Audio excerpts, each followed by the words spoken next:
All right, thank you very much. Mr. Kehoe? Bien, muchas gracias. Señor Kehoe, sí, y gracias por su permiso. Creo que ha tenido el buen efecto. Hemos podido eliminar ciertas cosas y creo que eso es muy útil. Muy bien, adelante, por favor. Voy a comenzar refiriéndome al alcance de la renuncia y también la cuestión de la empresa que acabamos de escuchar en la refutación. Ya que esta mañana fuimos segundos, pudimos refutar algunos de los puntos planteados y pienso entonces que nuestra presentación ahora puede ser un poco más breve. Luego le daré la palabra al señor Weiss, que responderá acerca de la cuestión del saneamiento. Y el señor Weiss luego le pasará la palabra al socio, el señor Álvarez, que quiere plantear una cuestión en relación al caso Gami, que Estados Unidos citó en su presentación de ayer y a la cual se refirió Perú esta mañana. Y luego el señor Burnett se referirá a las cuestiones que tienen que ver con la insolvencia. El abogado comenzó diciendo que el lenguaje llano de la renuncia apoya el argumento de Perú. Y nosotros podríamos simplemente detenernos en el análisis del tratado, leyendo las palabras del tratado y no tratando de interpretarlo en virtud del Convenio de Viena y otras cuestiones. Y eso no es exacto. El tratado no dice que un demandante cede su derecho a que se escuchen el fondo en un foro que tenga jurisdicción sobre su reclamo si este tribunal no tiene tal jurisdicción. Es entonces una cuestión de interpretar el tratado y eso es exactamente lo que mencioné esta mañana en mi presentación. El abogado luego dijo que hay un acuerdo entre Estados Unidos y el Perú en cuanto al alcance de la disposición de renuncia. Esto es absolutamente incorrecto. Los Estados Unidos no ha dicho en su presentación nada al respecto, no dijo en sus actuaciones de que es el objeto y propósito de la renuncia de alentar el recurso a los procedimientos locales. Y Estados Unidos en sus actuaciones tampoco dijo que una desestimación en base a jurisdicción dejaría al demandante sin absolutamente ningún foro bajo el tratado. Entonces, la declaración de que Estados Unidos y Perú están de acuerdo en cuanto al alcance de la renuncia es una declaración o una aseveración incorrecta. En cuanto al punto de alentar el recurso a los tribunales locales y la cuestión de que no hay vuelta U. Perú no respondió al hecho y como señalé esta mañana, este tratado tiene una cláusula de bifurcación que no le permitió a Renco de interponer un recurso y luego de entonces traer una cuestión, interponer una cuestión de inversión ante este tribunal. Entonces no era cuestión de ir a los tribunales locales por unos 3 años y después de lo cual venir a este tribunal, pero eso ignora el caso, la base fundamental de nuestro caso. No estamos impugnando una ley local que específicamente, tal como tiene en el caso de Argentina, donde existía revocación de licencia o algo por el estilo. Nuestro caso depende realmente de una violación de contrato, tenemos force majeure en cuanto a la disposición del trato injusto, tenemos las demandas en St. Louis y todo esto tiene que ver con componentes de un acuerdo de inversión, cosa que no se podría plantear ante un tribunal local. Hoy se declaró de que Renco está planteando de que hay un sistema de resolución de controversias que no es efectivo y de que este caso podría ser desestimado en base jurisdiccional, pero eso no es lo que dijimos. Dijimos que hay un sistema que no sería eficaz si se interpreta de la manera que lo ha hecho Perú. Sí, en el caso de que el tribunal lo desestimara en base a jurisdicción, no le quedara al demandante ningún fuero para que se escuche el fondo de su caso. Y voy a contestar la pregunta del señor Landau sobre las cuestiones hipotéticas, pregunta que formuló esta mañana. Y esa sería la injusticia, y eso es lo que el juez Crawford dijo en Waste Management. Un inversor podría ser perdonado por dudar de la eficacia de un sistema de arreglo de controversia internacional si fue desestimado jurisdicción y luego se enterara de que no podía plantear un reclamo o interponer un reclamo sobre el fondo debido a una renuncia que había entregado al foro internacional. Esta es una cuestión muy diferente y voy a ahora abordar esa cuestión, que es la desestimación sobre el fondo. Encontré los ejemplos durante la pausa del almuerzo, algunos de los ejemplos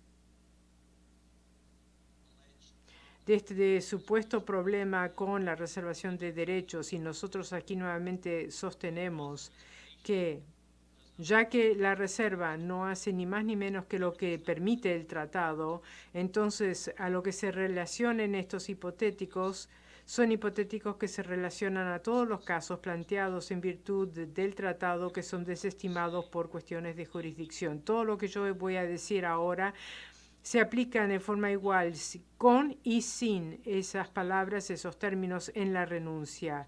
Y expliqué en mis comentarios de apertura por qué es así.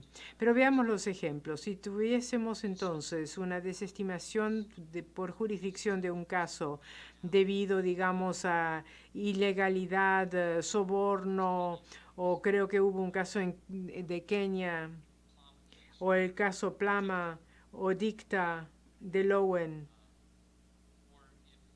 o si el tribunal ha de desestimar el acuerdo de inversión, ese componente del caso, por haber determinado que no tenía jurisdicción por definición del contrato o acuerdo de inversión. Esos son los ejemplos, creo. La respuesta a esa pregunta es, y luego seré más específico, pero la respuesta general es, sea cual fuere la respuesta a esa pregunta, está incluido dentro de la disposición de renuncia del tratado. Si el demandante tiene el derecho, luego de ser desestimado internacionalmente en virtud del tratado, debido a ilegalidad, si pudiese imponer un reclamo ante un tribunal local que no sería restringido por las mismas reglas que causaba la restricción ante el Tribunal Internacional, que es la jurisdicción para entender del caso, que es ilegalidad. Entonces, reclamante, en virtud del tratado y sin lenguaje adicional, nosotros sostenemos podría hacerlo si nunca se entendió el caso del fondo. Si el tribunal aquí, por ejemplo, decide que no tiene jurisdicción y no puede entonces entender del fondo, pero si existiese algún sitio donde la jurisdicción no se precluye por ilegalidad, de manera que el demandante puede intentar interponer su caso ahí, entonces la renuncia no estaría implicada. Otros principios sí, y lo que decidiera el tribunal, y esto lo vemos en Waste Management, en la cosa juzgada de ese laudo. Entonces, sea lo que sea que decida el tribunal en cuanto a la desestimación, es cosa juzgada y hay un estoppel, y entonces no se puede tomar esos caminos para volver a litigar legalidad o ilegalidad. Pero eso no es la misma pregunta, si el demandante puede interponer el fondo que no pudo presentar aquí a una jurisdicción que sí pueda entender del caso. Ese tribunal podría decidir si quisiera o no entender del caso, pero eso no implica la renuncia.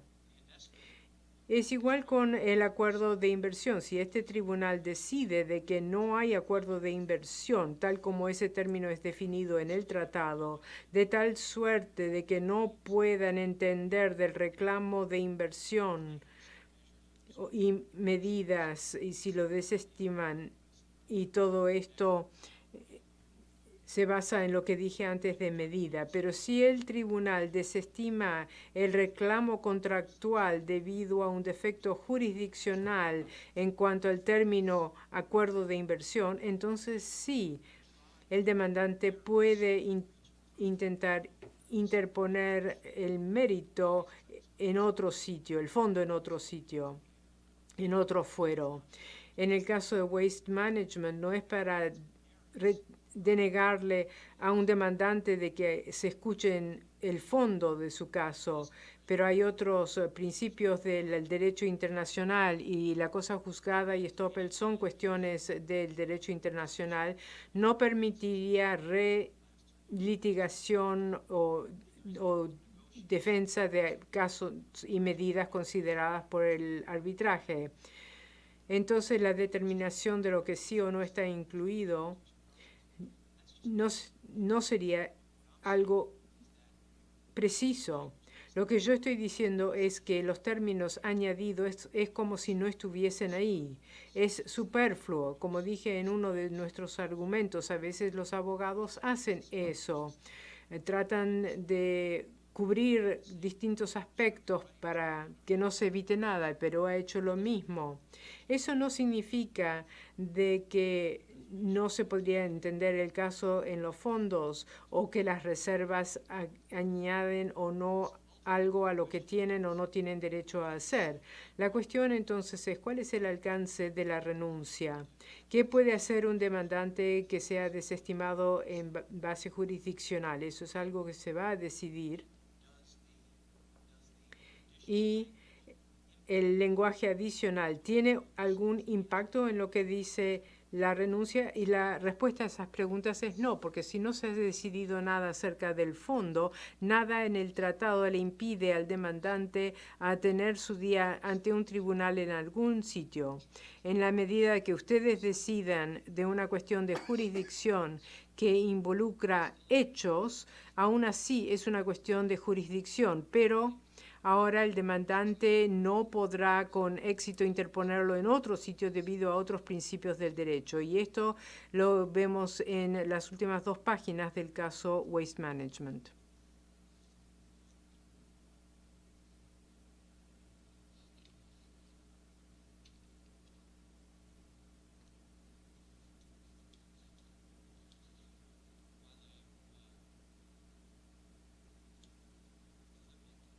Mientras veo aquí rápidamente mis notas,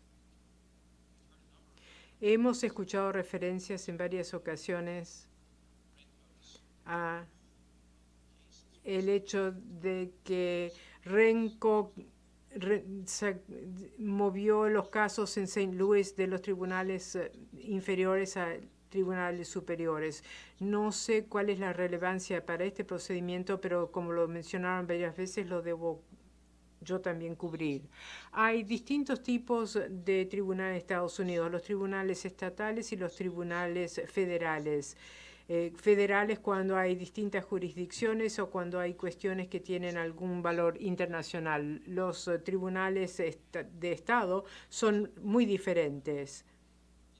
Debido al arbitraje internacional y que hay ciudadanos peruanos que están entablando juicio en contra de compañías norteamericanas en Estados Unidos acerca de conducta en Perú y hay un arbitraje internacional que involucra todo esto, se ha planteado una moción ante el Tribunal Federal para que el caso pase del Tribunal del Estado al Tribunal Federal. Y han tenido éxito y por eso el Tribunal Federal está entendiendo de la causa ahora. No sé cuál es la relevancia de esto, pero quería explicárselos para que ustedes entiendan lo que ha sucedido.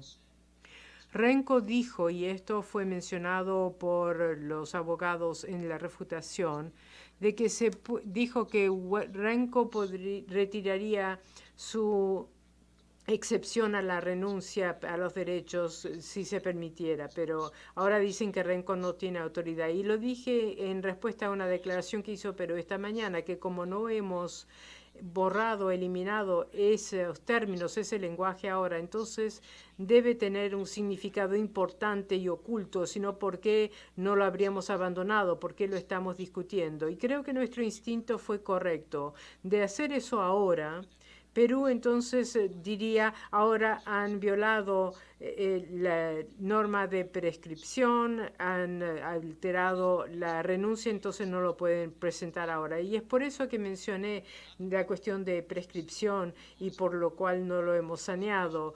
No es que la excepción o reserva haga nada más ni menos que lo que permite el tratado, pero si hay una cuestión de prescripción, entonces este tema de no existir prescripción, este tema se hubiera obviado hace mucho tiempo.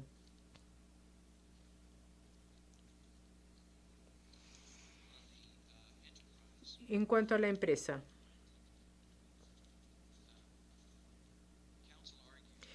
el abogado o el representante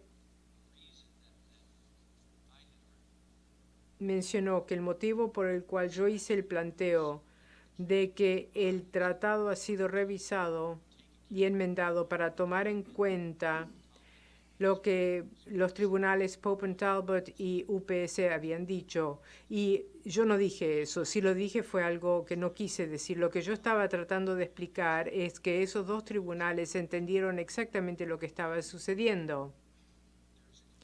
Y existe confusión en el Telecan, que aun si un inversor hace el reclamo de sus propios intereses, aún así debe presentar una renuncia para la empresa. En su respuesta en el párrafo 226, Perú dice de que los términos en letra itálica arriba enturbecieron este asunto. Se podría interpretar que un inversor podría aludir perjuicio en virtud a los artículos 116 y 117. Es un punto confuso. Lo que está diciendo Perú es que un tribunal podría haberse confundido y podría creer de que podría laudar pérdidas o perjuicios, o le podría dar al inversor un laudo por pérdida de la empresa, mismo bajo el 116, cuando están haciendo el reclamo a nombre propio. En eso el tribunal podría verse algo confundido, pero ese no es el caso. Si un inversor plantea un reclamo a nombre de la empresa, el dinero debe ser entregado a la empresa. Nadie ha pensado ni planteado que si un inversor reclama a nombre de una empresa, el dinero puede ser entregado al inversor. El inversor debe hacer el reclamo a su propio nombre a fin de percibir esos montos.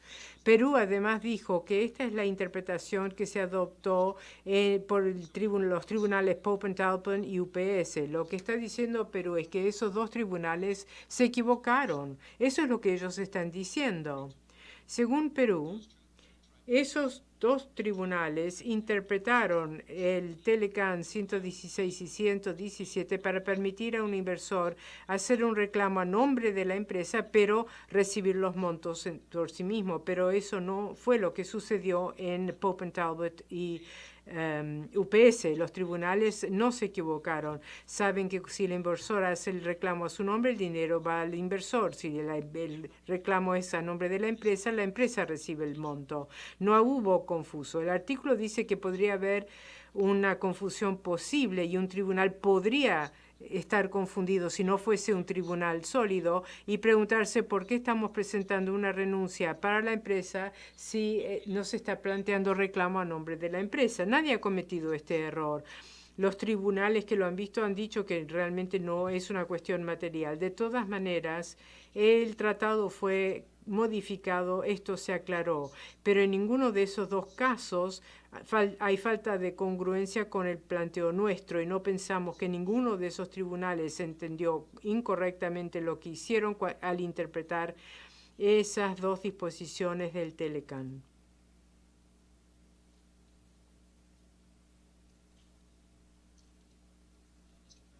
Señor presidente, le voy a dar la palabra ahora al señor Weiss, que va a hablar acerca del saneamiento que escuchamos en la refutación. Gracias. En primer lugar, escuchamos de que el argumento de que el texto es claro y para los propósitos de mis planteos digo que no se entendió. Para mi conversación vamos a suponer de que hay un defecto y la pregunta es si se puede sanear ese defecto. La pregunta es si el defecto puede ser saneado.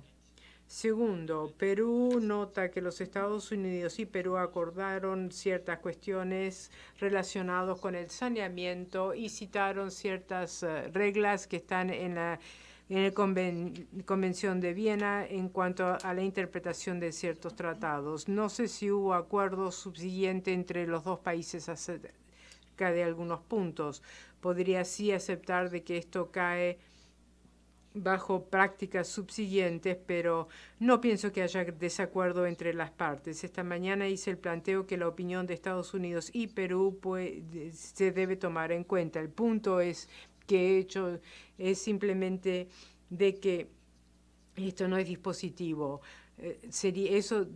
Considerar los dispositivos sería que el tratado es autojuzgante. Perú también mencionó varios casos que se desestimaron, casos por violación o incumplimiento de la renuncia, pero esos casos se pueden distinguir ya que tiene que ver con violaciones materiales en vez de violaciones formales. Y Perú no sé si ha visto esa distinción. Perú y Estados Unidos dependieron de RDC que justamente establecen esa diferencia.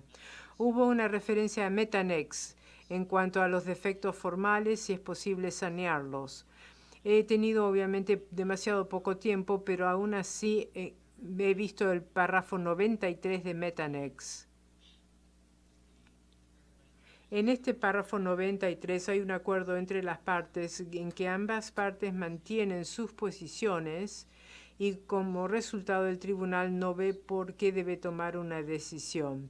No estoy seguro entonces si esto es autoridad legítima para la propuesta de si se puede sanear un defecto cuando la demandada está en oposición. Ningún tribunal ha desestimado un caso o un reclamo resultando de un defecto formal.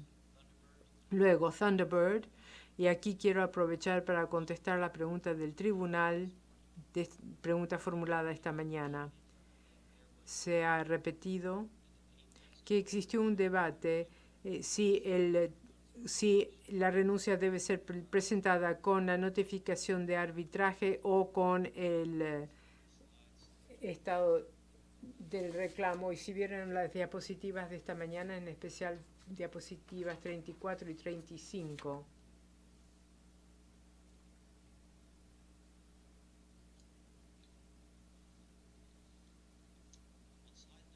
En la diapositiva 34 verán que estamos citando párrafo 117.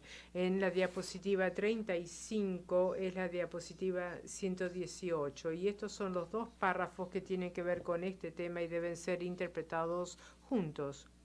Como podrán ver en la parte central, el tribunal ha dicho que como era puramente formal, el hecho de que no satisfagan este requisito no basta para invalidar esta presentación.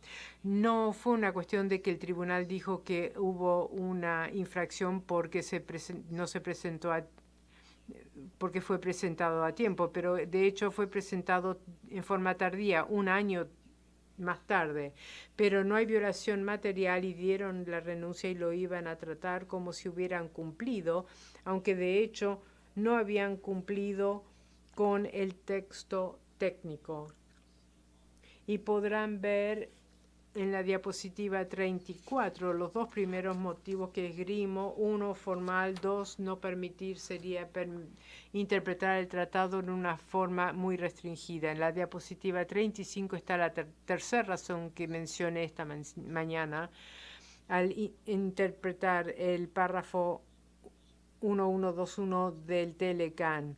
Uno debe tomar en consideración el propósito del artículo. En la segunda frase repiten el objeto y propósito de la renuncia que el señor Quijo ha detallado para evitar los resultados en conflictivos, y en la última frase notan de que estas entidades que eran empresas de la demandante no habían iniciado o continuado los recursos en México, y concluyó, por lo tanto, el tribunal considera que Thunderbird ha eficazmente cumplido.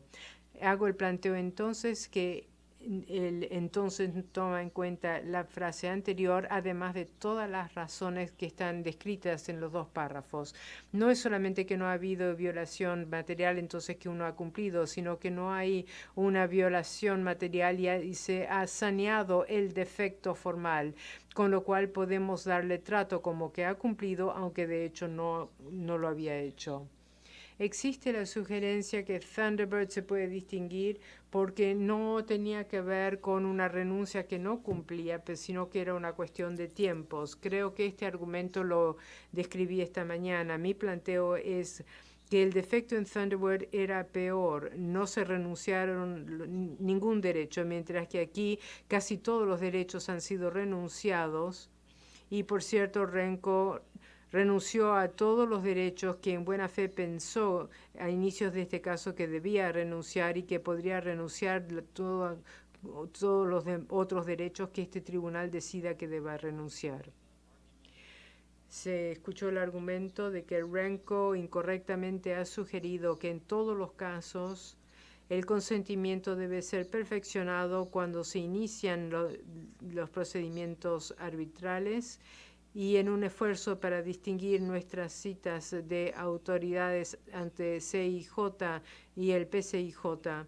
Yo quiero mencionar que nos referimos a esa jurisprudencia en el contramemorial, pero Perú no lo ha mencionado en su respuesta ni tampoco esta mañana. Y quiero ahora dar dos ejemplos en el cual se puede perfeccionar o sanear el consentimiento después de que se inicien los procedimientos. Si uno va al sitio web de CIJ, hay distintas formas de consentimiento que puede dar un Estado. Uno es form prorogatum, que por definición es cuando un Estado consiente a jurisdicción en un reclamo después que los procedimientos jurídicos se inician. Un segundo ejemplo, la regla 23 de Knudmi. Si el demandante no plantea una objeción jurisdiccional válida después del escrito de demanda, se puede considerar que hay una renuncia. Si hay una objeción válida a jurisdicción, no existe acuerdo de arbitrar cuando se inicia el procedimiento, sí, pero no lo aclaran en el escrito de demanda. ¿Cuál es el escenario para consentimiento? Es el conducto, los actos y omisiones del demandante durante el transcurso del arbitraje. Un ejemplo donde el consentimiento se perfecciona después de comienza el procedimiento. Vuelvo a Bosnia. Case. Se sugirió que ese caso se puede distinguir porque la Convención sobre el Genocidio se aplicaba a Bosnia, a ambas partes, cuando comenzaron las agresiones en 1993, pero el demandado argumentó que no había jurisdicción porque esa convención no se aplicó a ambos hasta 1995, la fecha de los acuerdos de paz. La cuestión es esta. Ese es el argumento del demandado y en vez de decidir sobre el fondo, dijeron que no importaba. Siguiendo el principio de Marles, eso se decidió en el curso del arbitraje. Por último, hubo un esfuerzo para hacer una distinción en la conversación sobre la interpretación del tratado y su retroactividad. Eso es cierto, pero es diferente. Aquí la cuestión es que Gran Bretaña había argumentado que el instrumento que creaba su consentimiento no estaba en vigor cuando comenzaron los procedimientos y en ese caso se podía desestimar. Este es el mismo argumento que tenemos aquí. La Corte Permanente de Justicia lo rechazó y esa decisión fue refrendada por la Corte Internacional de Justicia durante los últimos 75 u 80 años. En conclusión,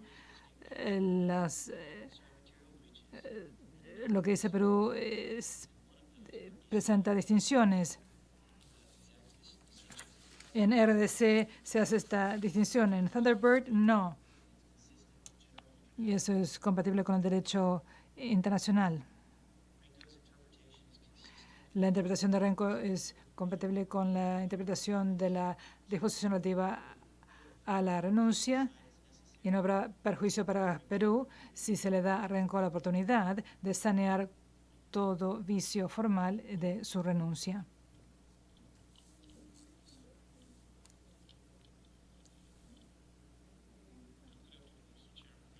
Buenas tardes, señor presidente, miembros del tribunal. Ayer, Estados Unidos recurrió a su presentación como parte no contendiente en la nota 14 del párrafo 12 de esa presentación. Y hoy Perú dijo que los accionistas pueden interponer demandas solo por lesiones sufridas por su participación y no por perjuicios sufridos por la empresa. El expediente no quedaría completo si no señalara a la atención del tribunal el laudo en el caso Gami, que está en desacuerdo con esta posición. Ese laudo lo tienen en la pantalla. Los árbitros eran Lacarte, Postman y Reisman. En el párrafo 29 tienen al tribunal que describe la posición de Estados Unidos y se refiere expresamente a la presentación de Estados Unidos de ayer y de Perú de esta mañana. El tribunal dice en el párrafo 29 que Estados Unidos, en su presentación ante este tribunal, acepta que el artículo 1116, titulado de derecho a los accionistas minoritarios a interponer demandas en su nombre. Sin embargo, el artículo 1116 no refleja la intención de derogar o apartarse de la regla de que los accionistas pueden interponer demandas solo por perjuicios sufridos en su participación y no perjuicios de la empresa. Se refiere a Barcelona Traction como fuente de este fallo y cita una declaración de Estados Unidos de 1993 como prueba de que por lo menos una de las partes del Telecán entendió que el artículo 1116 abarcaba solamente las lesiones directas para un inversionista, mientras que el artículo 1116 prevía los daños causados en una empresa local de propiedad del inversionista. Esto fue justamente lo que se dijo ayer y lo que Perú dijo hoy. Sin embargo, en el párrafo siguiente, el tribunal, por unanimidad, está en desacuerdo con la posición de Estados Unidos y dijo lo siguiente. El tribunal, sin embargo, no acepta que Barcelona Traction haya establecido una norma que deba extenderse más allá del tema del derecho de protección diplomática. La Corte Internacional de Justicia en sí aceptó en el sí que los accionistas estadounidenses de una empresa italiana podían valerse de la jurisdicción internacional al tratar de que Italia fuese declarada responsable de la presunta violación del tratado por las medidas impuestas a esa entidad. Fin de cita. Y el tribunal llegó a una conclusión en el párrafo 33, que es fundamental para sus investigaciones en este caso. El tribunal no acepta que el propósito directo, de acuerdo con el artículo 1116 del Telecán, sea una cuestión de forma. El hecho de que un Estado anfitrión no interfiera explícitamente la propiedad no es decisivo. La cuestión es si una infracción del Telecán es suficientemente directa para causar pérdidas o daños con respecto a una inversión. Ahora, si esto puede establecer un perjuicio, cuestión que debe examinarse sobre la base del fondo y no es un obstáculo para la jurisdicción. Y después, en el párrafo 43, el tribunal aceptó la jurisdicción sobre todos los reclamos de GAM en este arbitraje. Gracias. Gracias. Buenas tardes, miembros del tribunal. Voy a tratar de ser breve. Perú dice que no hemos respondido. Pido disculpas. Tenemos la decisión de GAM en nuestro libro de doctrina y jurisprudencia. No creo. Y la razón es que se hizo referencia en la presentación de Estados Unidos de ayer. Así que no la tenemos, pero ciertamente podríamos incorporarla en el expediente después de esta audiencia, si les parece bien. Si me permiten, señor presidente, quisiera señalar con respecto a este asunto y muchos otros argumentos. Por supuesto, los estamos escuchando por primera vez, incluidas las respuestas a preguntas del tribunal de esta mañana. Y nos preguntamos si esto tiene alguna implicación. Por supuesto, y volveremos a referirnos a eso cuando escuchemos al señor Kehoe. Tendremos una conversación al respecto. Adelante. Señor Barnett. Sí, con respecto al procedimiento local, Perú dice que Renco no respondió a la aseveración de que había una infracción de la renuncia cuando la renuncia de Doe Run Perú entró en vigor después del aviso de arbitraje, el aviso de arbitraje enmendado. De hecho, el análisis es exactamente el mismo que mencioné anteriormente. Los procedimientos de quiebra actualmente son de índole defensiva y el gobierno ayer dijo que si el demandante había iniciado, continuado procedimientos en vez de defender un reclamo, todo depende de las circunstancias y los hechos. Yo digo que los hechos y circunstancias presentados dejarán claro que es un caso como el de Occidental, en que el inversionista se opuso de manera afirmativa a una resolución tributaria por temor de que se convirtiera en algo permanente y obligatorio. Aquí también, mucho antes del comienzo de este arbitraje, en julio de 2010, hubo una declaración de quiebra y en septiembre 14 de 2010 el Ministerio de Perú reconoció un crédito o un reclamo y se dijo que Renco tenía 10 días para responder. El 12 de noviembre de 2010 presentó una impugnación. Esta es otra medida defensiva. Eso comenzó el amparo el 22 de noviembre de 2010 y no escuché nada que se haya dicho hasta ahora fuera de cosas de forma respecto del fondo. Son medidas tomadas en contra de un crédito que se hizo valer contra ellos. El gobierno de Estados Unidos está de acuerdo en que eso está fuera del tema de la renuncia. Una vez más, suponiendo que la renuncia estuviera en vigor, aunque lo estuviera, Perú parece hacer caso omiso del hecho de que los reclamos seguían pendientes por las razones señaladas en RDC contra Guatemala, Detroit International Bridge y en la presentación del gobierno.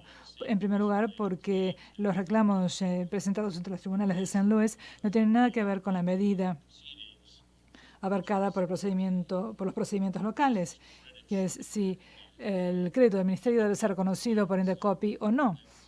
Así que claramente eso tenemos por una parte. Y con respecto a las demás reclamaciones relacionadas con la expropiación de trato justo y equitativo, relativas al esquema de trato impropio de las inversiones de Renco, todas esas son medidas separadas.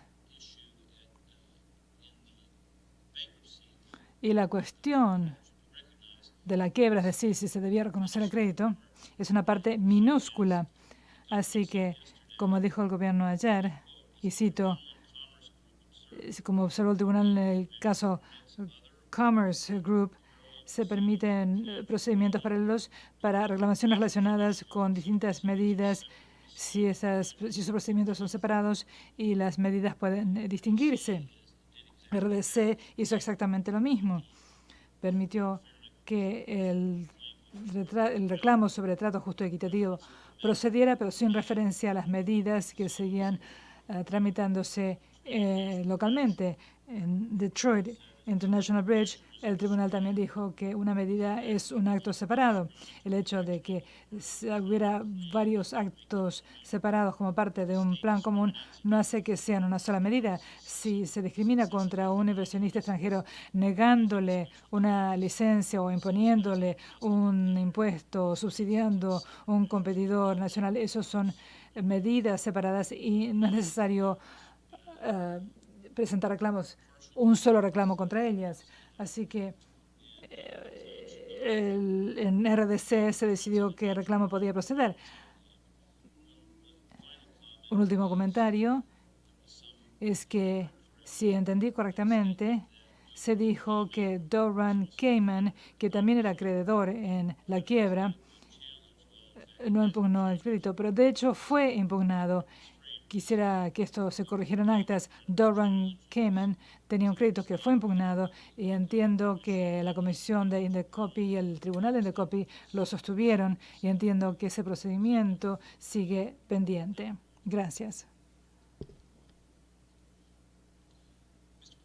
Señor presidente, concluimos así nuestra refutación con una salvedad que no argumenté y no lo haré ahora sobre la base de uno de los miembros del tribunal. Entiendo que el tribunal entiende las circunstancias que nos trajeron aquí con la regla 23 de UNCITRAL y la urgencia planteada por la demandada en contravención de la orden procesal de ustedes y solicitamos el pago de costas de esta audiencia.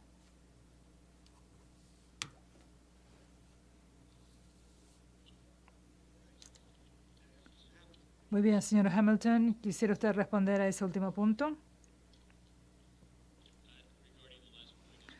Con respecto a lo último que dijo Perú en sus cartas y escritos, como ha dicho el tribunal, esta es una objeción oportuna y Perú considera que tiene derecho a las costas en vista de las infracciones cometidas por Renco. Muy bien, muchas gracias. Señoras y señores, creo que llegamos casi al final del día. Pregunto si alguno de los colegas tiene más preguntas que desea hacer a las partes antes de pasar a la conclusión. Gracias. Un par de comentarios para concluir. El primero es algo que no es contencioso, espero. Vamos a comenzar con lo más fácil. Como ustedes saben, se hizo o se está haciendo una grabación de video de las actuaciones de hoy. Y quisiera preguntar a ambas partes si expresan su consentimiento para que esta grabación de video se coloque en la página web del CIADE junto con los demás materiales de este caso. Señor Queijo, sí, la demandante consciente, sí, ya que no tratamos ninguna información confidencial, así que no tenemos ninguna reserva con respecto a la transcripción completa. Señor Hamilton, Perú tampoco está en desacuerdo. Muy bien. Entonces, este es un buen punto de partida. Las presentaciones posteriores a la audiencia o cualquier otra presentación que deseen hacer. Señor Hamilton, usted ya dijo, ya dio señales de que tal vez presente algo más, pero en general están ambos conformes con las presentaciones escritas o quieren complementar algo o quieren pasar por un proceso completo de presentación de escritos después de la audiencia. Señor Queijo, yo propongo algo complementario, si es que vamos a presentar algo. Yo no diría escritos completos y ya nos dieron todo el día. Creo que sería útil en la medida en que haya doctrina y jurisprudencia adicional sobre cualquier punto que hayamos tratado hoy. Debido a la velocidad con que se llevó a cabo la audiencia, es posible que haya una o dos fuentes de la doctrina, la jurisprudencia que no hayamos usado y que nos gustaría colocar en el expediente sin mucho ruido, si el tribunal nos lo permite. Creo que ya hemos señalado el caso de GAMI. ¿Propone usted solamente doctrina y jurisprudencia o un resumen o referencia a algunos puntos? No propongo un resumen ni nada relacionado con puntos particulares, salvo que el tribunal tenga preguntas o asuntos que desee que abordemos. Si es así, sí, nos gustaría hacerlo. Bueno, vamos a escuchar al señor Hamilton primero. Nosotros también estamos interesados en escuchar al tribunal. ¿Qué le serviría en estas circunstancias De todas maneras, en la medida en que no preveíamos ninguna pruebas ni materiales nuevos en esta etapa, bueno, si algo así surge, y eso tendría consecuencias en otras actuaciones, y quisiéramos abordar para que no haya un elemento de sorpresa, tal vez una segunda ronda, si las cosas se prolongan más. Entonces retiro esa recomendación. Yo creo que usted dijo antes, señor Hamilton, que le preocupaba que se habían planteado algunos asuntos a los cuales no habían tenido la oportunidad de responder porque no habían podido reflexionar. Hoy, supongo que estoy preguntando cuáles son las implicaciones de esa declaración que usted hizo. Denos un momento, por favor.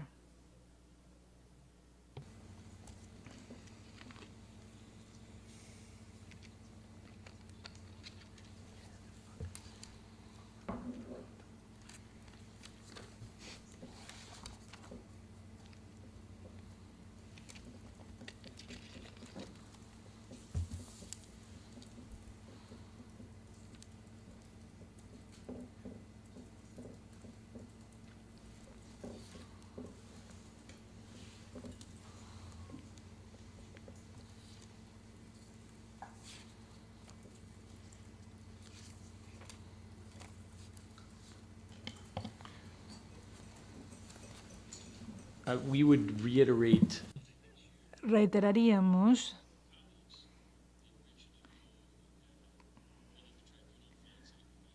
que sería bueno que el tribunal nos indicara sobre qué temas quieren que nos explayemos. Bueno, si el tribunal dice que en los próximos 10 días, en la medida en que tengamos alguna pregunta en particular que quisiéramos que abordaran, les formularemos esas preguntas. Yo no creo que será una carga excesiva. Hemos tenido conversaciones muy útiles hoy y presentaciones escritas completas, pero tal vez haya un par de puntos que quizá querramos retomar en los próximos días. Eso es aceptable para el demandante y también es aceptable para Perú. Entre tanto,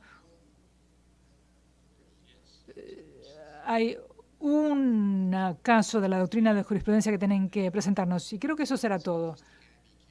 El caso GAMI. ¿Hay algo de esta parte? Una referencia a algunos casos del CIADI que no están en el expediente. Así que sí, podríamos hacer referencia o podríamos presentar esos casos si les resulta útil al tribunal. Si algo que se mencionó no está en el expediente. Señor presidente, si me permite, yo no hice referencia a ningún caso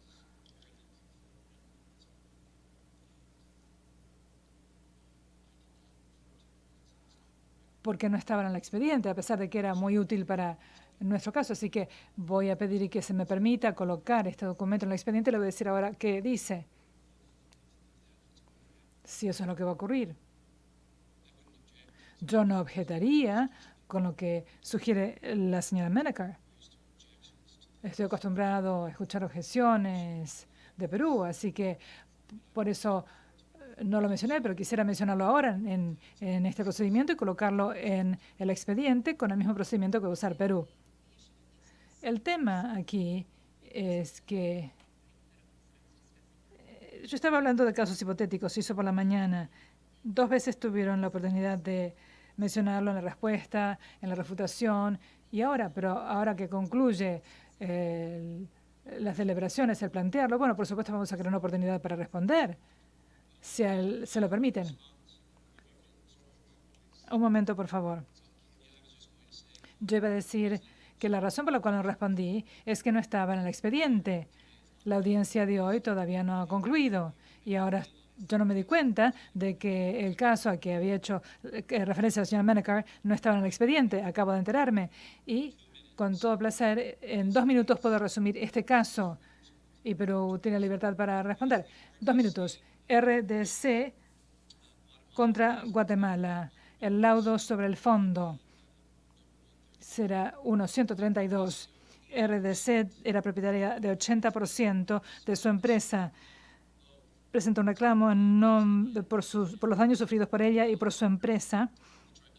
El tribunal determinó que había habido una infracción, lo mismo que en TECO, y el tribunal determinó que los reclamos eran apropiados como reclamo directo a los inversionistas en el párrafo 166 y otorgó daños a RDC en calidad de inversionista por el método del flujo. Ya está. Gracias. Señor Hamilton, usted podrá respondernos. 2 comentarios.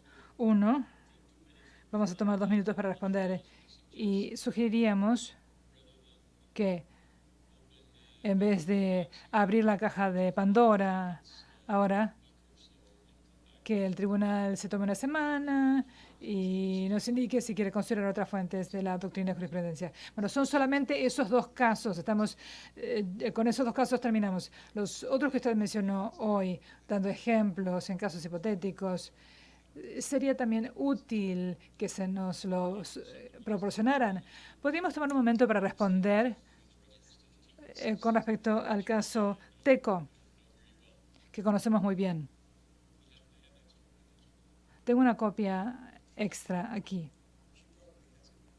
Ella probablemente lo sabe de memoria, así que no creo que necesitemos perder tiempo.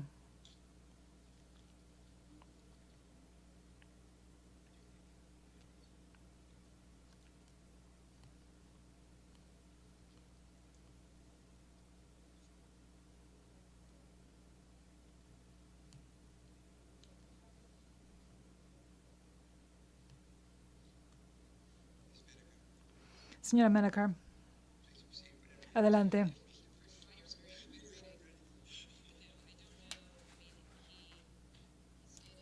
Él dijo que se interpusieron reclamos a título propio y por daños. Yo no sé si lo hicieron en nombre propio o en nombre de la empresa, no lo dijo. No sé en nombre de quién se presentaron renuncias. Obviamente necesito tiempo para recordar los hechos de este caso y ver qué repercusiones tiene. TECO, por las razones que señalamos antes, es un caso diferente. Creo que era una participación económica de un 37% porque era por medio de otra entidad y era el accionista minoritario de ese consorcio. No era propietario de la empresa ni la controlaba, así que no tenía la posibilidad de obtener una renuncia en nombre de la empresa, ni la posibilidad de dar instrucciones a la empresa para que entablara o continuara o descontinuara procedimientos locales. Así que obviamente no tenía la obligación de dar una renuncia en nombre de la empresa.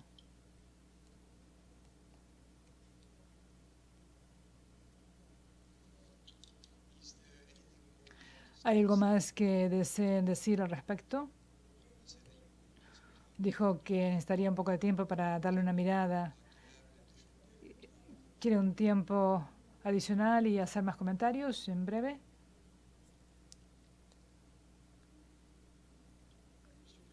Señor presidente, es difícil responder algo que acabamos de recibir.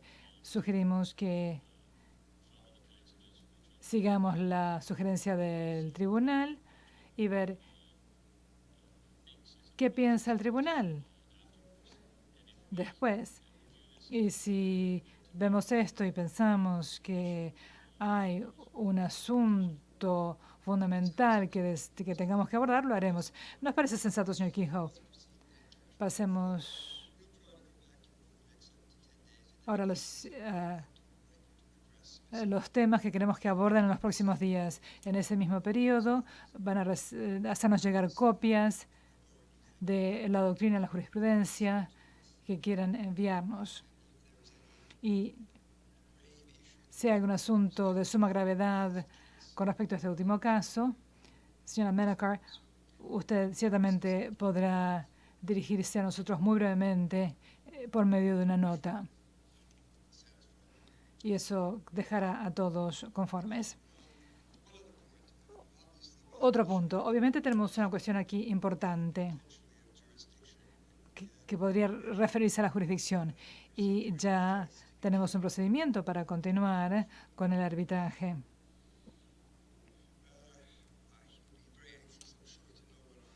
Ustedes querrán saber cuál será nuestra decisión. Lo que proponemos hacer es darles inicialmente una conclusión sobre cuál será nuestra decisión y complementarla posteriormente con el razonamiento para facilitar su propia planificación y su trabajo para los próximos meses.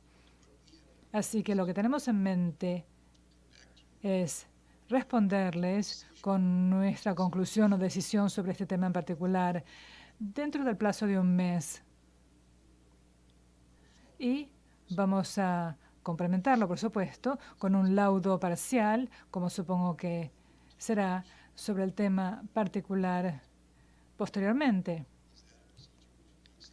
¿Les parece aceptable, señor Kehoe? Sí. Señor Hamilton. Tengo una pregunta. ¿Qué implicaciones tiene eso para el calendario actual de presentaciones? Sé que Perú había previsto algo para septiembre, nuestros colegas para octubre, noviembre, y todavía tenemos un mes hasta la próxima